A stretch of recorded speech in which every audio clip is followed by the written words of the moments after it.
Now back to the Wisconsin Vegetable Gardener Radio Show, which is presented to you by Power Planter Earth Augers, the official digging tool. To find the right size for your digging project, visit powerplanter.com. Now here are your hosts, Joey and Holly Baird.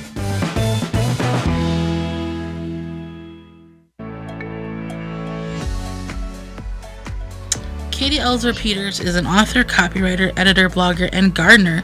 She's also a marketing expert and has written a number of books. She also used to run botanical gardens. Welcome to the program, Katie. Thank you. Well, glad to be here. Thank you for taking time out of your very busy schedule to not only enlighten Holly and myself, but all of our listeners too across the country. Well, I really appreciate being here. Well, let's talk about you're an author. Your very first book is A Beginner's Institute Guide to Gardening. This book is full of really good beginning gardening information for all of those of you who are beginner gardeners. It's the book you should get. What was the inspiration for writing this book, and what is one of your favorite little tips or tricks that you had put into the book without giving too much away? So I was basically inspired to write this kind of by my sister and some of my friends. I wrote it I wrote it probably 8 years ago or so, maybe a little bit longer. And it was at the age where a lot of people that I knew were like buying houses and they had no idea what to do with their yards. And so I wanted to make just a really simple step-by-step book where if you had a new yard or you had a house and you weren't sure what to do with it, how to trim the shrubs, how to take care of your lawn, if you wanted to grow some vegetables, that you could pick the book off the shelf and then just turn to the section that you needed. Like if you needed to prune your roses or you needed to prune your shrubs or feed the lawn, and you could just read that one section and get exactly what you needed to know and take care of your living space without it being this overwhelming, scary, proposition. So that's why I did it. Yeah, I think a lot of people who are unfamiliar with you and I and Holly, we're very in depth into the genre of gardening because this is what we do. To an average homeowner or a 20-something or a 30-something-year-old who has just bought a house, number one, they're overwhelmed because they just made the biggest purchase of their life. Yes. And two, they do not want or do not have the finances to go hire somebody to come in and maintain this property in which they've just invested their whole life savings into. And your book allows them to make a small investment in a book. And you basically, it's like you're there right there instructing them how to go about doing these very easy tasks once the knowledge is obtained. Yep, that was my goal. And I don't know if I could pick a favorite tip. I think the one thing that I did that really should help a lot of people is I did separate warm and cool season vegetables and warm and cool season annual flowers, and I am teaching people a little bit about this, and that's something I think can hang up a lot of new gardeners, that if they try to plant cilantro in July and it dies, they think that they're a terrible gardener, and they're not. It's just that cilantro likes to live in cool weather, and a lot of gardening books really don't separate that out, and it's just a tiny little distinction that can make a huge difference in whether you're successful or not. Yeah, the confident boost. Hey, I did this wrong. I found out how to do it right. We're good to go now. Yeah. Yep. Definitely. Now, you worked in botanical gardens before you became a business / marketing consultant, editor, etc. What was the reason you decided to make that career change? Well, I'm just going to be real honest. Sometimes you don't plan to have a career change. I really did think I would manage botanical gardens my whole life. That's what I wanted to do. And it was right around the stock market crash in late 2007, 2008. And I ended up needing to leave the garden that I was working at, and I had just bought a house. And so I needed to figure out something else to do. And I had always really liked writing a lot. And I did fundraising as part of my my master's program, and marketing and fundraising are very close to each other. And so I just went online and started writing and blogging and doing marketing, and it's been awesome.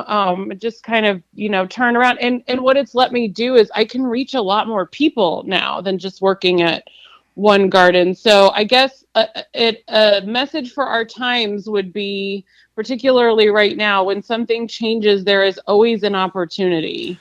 And I took that opportunity to grow and go in a little bit different direction, but still work with plants and gardening and helping people, and continue to do that. And it's been unexpected but really cool. Well, we sit behind these microphones each and every week over the last 3 years, and we've asked questions in the same type of context that we asked you, and they always was, well, we never planned for this, or I never planned for this, but Yeah. it's one of the best things that ever happened to me.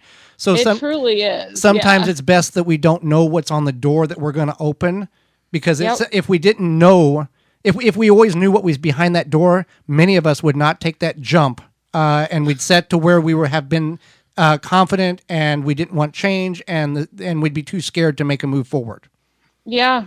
And now more than ever, I think it's important to be brave and try new things. And that's kind of what gardening is all about, is trying new things. So What's the worst you can do? Fail and learn and try something new. try again. Yeah. Yep. Now, you have a book on no waste gardening, and it is very ecologically minded. What is the book called, by the way, also, and why Oh, is yeah. sustainable gardening so important to you? Well, so the book is called No Waste Kitchen Gardening: Regrow Your Leftover Greens, Stalks, Seeds, and More. And it's more, it's kind of more, it came a little bit about more because I wanted to experiment, and because I've always liked to experiment and sort of see you plant something, you try to grow something, and you see what happens. But it does have a sustainable message, and it has a message of really getting the most that you can out of the produce that you buy, or even that you've grown and harvested. There's a lot of food waste, and in fact, there is actually a cookbook that I have, that is about cooking with all of the pieces of the plants that you usually throw away. But there's still life left, and there's still harvest left in a lot of what we would throw away or compost. And so it is just about squeezing that extra bit out. And it'll help the environment, it'll help your wallet, it'll help, just helps if you need something that you would normally have to run out to the store for. Again, something, these days I'm like, buy a head of lettuce, regrow it after you chop it, regrow those green onions. You can still squeeze some more out and buy yourself a little bit of time. So it's twofold message. It's both your wallet, and it's the earth, like just making sure that you're not throwing away perfectly good bits of food that you could use, and both polluting and or having not gotten as much out of the vegetable or fruit for all that it took to grow it. I don't know. Hopefully that makes sense. Well, when you talk about regrowing onions or regrowing that little bit of lettuce left, how are we doing that? Are we using a windowsill? Are we investing in grow lights? What is kind of the technique that you practice that you have found the best success with? Really, when you're regrowing, all you need is a windowsill. If you're growing things, if you're growing things from seed and you want them to be productive, a lot of times you do need a grow light, because you're trying to get, the first sort of flush of growth. But if you're regrowing, the ends of onions or lettuce, the windowsill is all you need, because the plant pretty much has in it what it's going to do. It just needs a little bit of water. The light, quite frankly, what the light does is it makes the greens a little more green. They can photosynthesize and they can become a little more green, but you don't need a fancy setup at all. In fact, when I was working on this book, I grew all of this stuff for the photo shoots, all of the plants and seeds and everything. And so, but I was traveling a lot that winter. And so my husband had to babysit everything while I was gone. And he called it my little plant zoo. And it was the entire entire kitchen table was pretty much just filled with jars and bowls and pots of things. And I don't have a grow light, and I don't particularly have a bright house, but everything, it grew just fine. The plants still have, it's so easy because the plants still have life to give in them, that are in this book, if they just have mostly just a little bit of water and a stable place to grow. That's definitely great. Now, what is your favorite vegetable or fruit to regrow from scrap, or maybe most notable?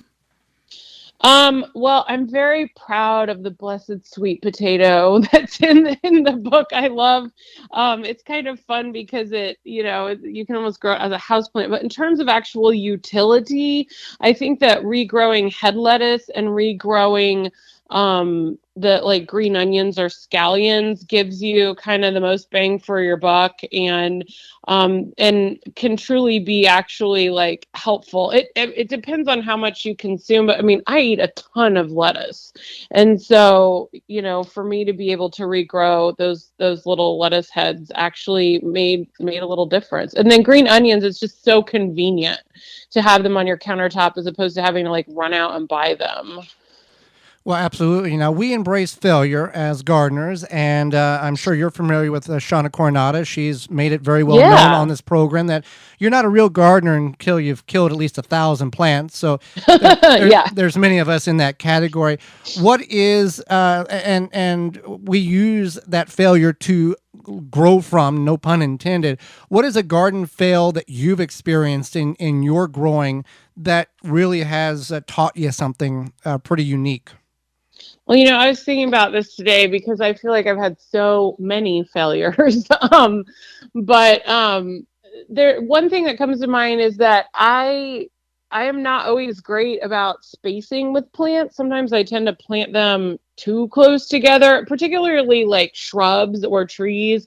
With annuals or perennials, it's a little bit, they're a little bit more forgiving.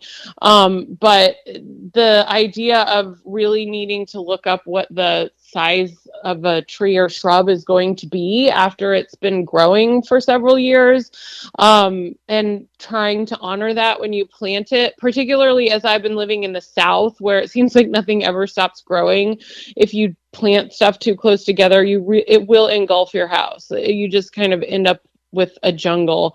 So that's one thing that I really have learned a lot from. And then the other thing, which I just talk a lot about in the No Waste book, is you kill something and you start over. I feel like with gardening, there are a lot of people who think if they did something, if something died, that they have a black thumb. And that's not the case, especially when you're regrowing stuff. You don't have any idea what the plant has been through, that turnip or beet or radish or whatever, before you got it. And so you just, you try, and if it doesn't work, then you try again. And so, I mean, that would be, I think, the biggest, just almost like life lesson, which we sort of talked about earlier, is like, don't give up on the first try. Just don't ever give up on the first try, because it might not be you, or you might just need to learn some more. Or maybe the plant was treated so it wouldn't sprout, and that's why it won't sprout in your house. So I think that's not really a mistake, but it's just something that I feel like people feel not confident about if they try once and it doesn't work. I'm like, nope, just try again. Definitely. That's definitely a very important lesson to learn in life, but also in gardening as well. Now, where can we find out more about you and your books and all of your great information? Well, I do a whole lot more like business blogging and stuff now. Gardening is more but I do have a website, thegardenofwords.com, and that's where you can find me. And then on Instagram, I'm always, well, not right now, but usually traveling around, and that my Instagram handle is Katie, Katie _ Garden of Words. And invite people to find me and ask me questions. My email is on my website. I'm very happy to get people's questions. I love to answer gardening questions. So That's where you can find me. Well, Katie, we greatly appreciate you taking time out of your day to join us on the program and not only sharing stuff with Holly and myself, but all of our listeners across the country. Thanks so much for having me, and happy gardening, everybody. Absolutely. You too. For more information, please visit thewisconsinvegetablegardener.com.